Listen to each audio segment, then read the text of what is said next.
শান্তি কমিটি, রাজাকার, আল বদর এবং আল শামসের জন্মকাহিনী। 1971 সাল, বাংলাদেশের মুক্তিযুদ্ধ চলছে। বাংলার মুক্তিকামী মানুষ একদিকে পাকিস্তানি সেনাদের বর্বর অত্যাচারের শিকার হচ্ছিল, অন্যদিকে কিছু মানুষ গড়ে তুলছিল বিশ্বাসঘাতকতার ইতিহাস। এই বিশ্বাসঘাতক দলগুলোর মূল ভূমিকা ছিল পাকিস্তানি সেনাদের সহায়তা করা। এদের মধ্যে ছিল শান্তি কমিটি, রাজাকার, আল বদর এবং আল শামস। চলো তরুণ বন্ধুরা, ফিরে যাই সেই সময়ের গল্পে। শান্তি কমিটির জন্ম হলো কি করে, কবে? 1971 সালের এপ্রিল মাস। ঢাকা শহরের বড় নেতা খাজা খায়রুদ্দিন, গোলাম আজম, AQM শফিকুল ইসলাম এবং সায়েদ মাসুম প্রমুখ মিলে গঠন করলেন শান্তি কমিটি। এর লক্ষ্য ছিল মুক্তিযোদ্ধাদের দমন এবং পাকিস্তানি সেনাদের সহায়তা করা। এই কমিটির প্রধানকে বলা হতো চেয়ারম্যান। শান্তি কমিটি হিন্দু সম্প্রদায়ের উপর নিপীড়ন শুরু করল। তারা হিন্দুদের ধর্মান্তরিত করার জন্য চাপ দিত। প্রথমে জামায়াতে ইসলামী ও দক্ষিণপন্থী রাজনৈতিক দলের সমর্থকেরা যোগ দিল, পরে সাধারণ মানুষকেও ভয় দেখিয়ে তাদের দলে ভিড়িয়ে নেওয়া হয়। আল বদর বাহিনীর গল্প। 22 এপ্রিল 1971 জামালপুরে মোহাম্মদ আশরাফ হোসেনের নেতৃত্বে পাকিস্তানি সেনাদের সাহায্যকারী একটি আধা সামরিক বাহিনী গঠন করা হয়। নাম দেওয়া হয় আল বদর। এই বাহিনীর মূল কাজ ছিল মুক্তিযোদ্ধাদের ধরিয়ে দেয়া, শিক্ষাবিদ, সাংবাদিক, ডাক্তার এবং বুদ্ধিজীবীদের হত্যা করা, নারীদের ওপর নারকীয় অত্যাচার চালানো। আল বদরের মূল পৃষ্ঠপোষক ছিল জামাতে ইসলামী।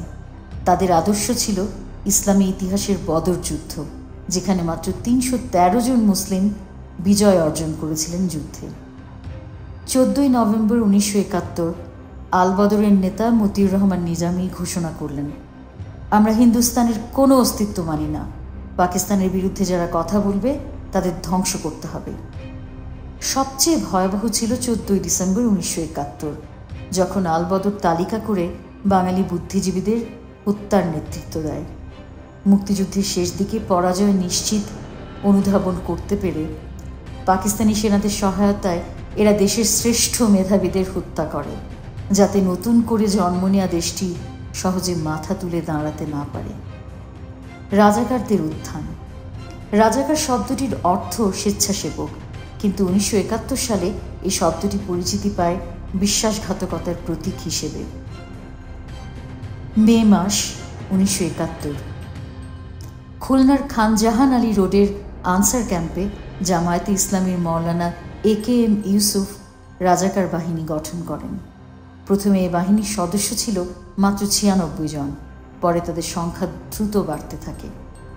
পাকিস্তানের সামরিক শাসক জেনারেল টিক্কা খান 1 জুন 1971 সালে রাজাকারদের আনুষ্ঠানিক স্বীকৃতি দেয়।